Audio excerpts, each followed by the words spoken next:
আপনি কি কখনো ভেবেছেন একটা দেশের টাকা আসলে কিভাবে তৈরি হয়, কিসের উপর ভিত্তি করে সরকার টাকা ছাপে, আর সেই টাকা জনগণের হাতেই বা কিভাবে আসে?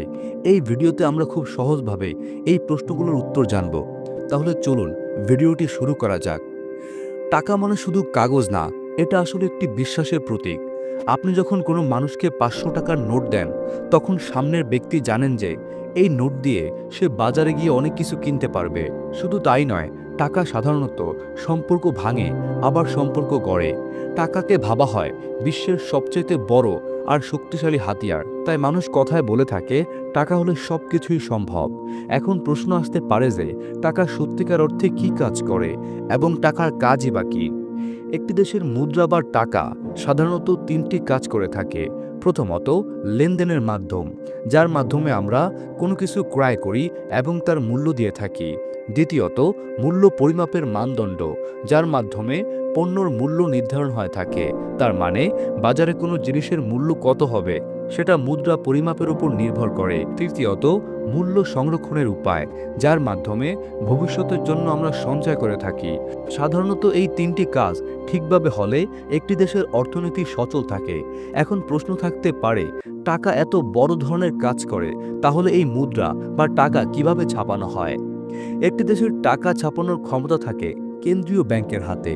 আর এই ক্ষেত্রে যদি বাংলাদেশ হয়, তাহলে টাকা ছাপানোর ক্ষমতা হলো বাংলাদেশ ব্যাংকের। টাকা ছাপানোর জন্য রয়েছে বিশেষ নিরাপত্তা মুদ্রণ প্রতিষ্ঠান, যেমন সিকিউরিটি প্রিন্টিং কর্পোরেশন বাংলাদেশ।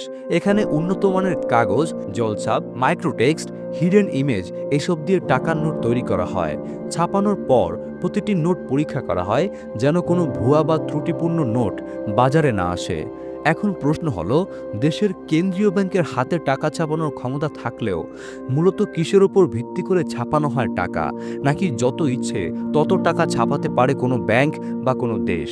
এর উত্তর হলো না, যত ইচ্ছে তত টাকা ছাপাতে পারে না কোনো ব্যাংক বা কোনো দেশ। টাকা ছাপানোর পেছনে কিছু অর্থনৈতিক ভিত্তি থাকে। প্রথমত, জিডিপি, অর্থাৎ গ্রোস ডোমেস্টিক প্রোডাক্ট। দেশের মোট উৎপাদন কেমন তা দেখে সিদ্ধান্ত হয় কত টাকা ছাপানো যাবে। দ্বিতীয়ত, মুদ্রাস্ফীতি অথবা ইনফ্লেশন। বেশি টাকা ছাপালে জিনিসের দাম বাড়ে, তাই জিনিসের দাম নিয়ন্ত্রণ রাখতে টাকা ছাপানো নিয়ন্ত্রণ করা হয়। তৃতীয়ত, বিদেশি রিজার্ভ, ডলার বা অন্য দেশের মুদ্রা মজুদ থাকলে তবেই বেশি টাকা ছাপা নিরাপদ, অন্যথায় বেশি টাকা ছাপানোর একটি বড় ঝামেলাপূর্ণ বিষয়। এবং চতুর্থ হলো চাহিদা ও সরবরাহ। দেশের মধ্যে লেনদেন বেড়ে যায়, তখন টাকা ছাপানোর প্রয়োজন হয়ে পড়ে। যদি বেশি টাকা ছাপা হয় অথচ উৎপাদন বাড়ে না, তাহলে মুদ্রাস্ফীতি বেড়ে যায় এবং টাকার মূল্য কমে যায়।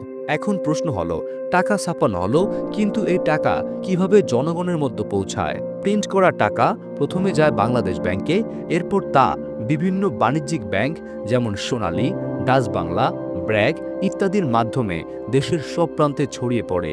এই প্রক্রিয়াকে বলে মুদ্রা সরবরাহ ব্যবস্থা বা মানি সাপ্লাই সিস্টেম। এখন প্রশ্ন হলো, ব্যাংক থেকে টাকা কোন কোন উপায়ে জনগণের হাতে পৌঁছায়? প্রথমত, ঋণ হিসাবে। যদি কোনো জনগণ ঋণ নিতে ব্যাংকের নিকট যায়, তখন টাকা জনগণের মধ্যে পৌঁছে। দ্বিতীয়ত, ব্যাংক অ্যাকাউন্ট থেকে উত্তোলনের মাধ্যমে টাকা জনগণের মধ্যে পৌঁছায়। এছাড়াও এটিএম ও লেনদেনের মাধ্যমে টাকা জনগণের মাধ্যমে পৌঁছায়। অর্থাৎ আপনি যখন ব্যাংক থেকে টাকা তোলেন বা বেতন পান, তখন আসলে সেই টাকা ব্যাংকের মাধ্যমে ছড়িয়ে পড়ে। সর্বোপরি কথা হলো, টাকা ছাপানো আর ছড়িয়ে দেওয়ার পেছনে রয়েছে একটি গোছানো পরিকল্পনা এবং নিয়ন্ত্রণ।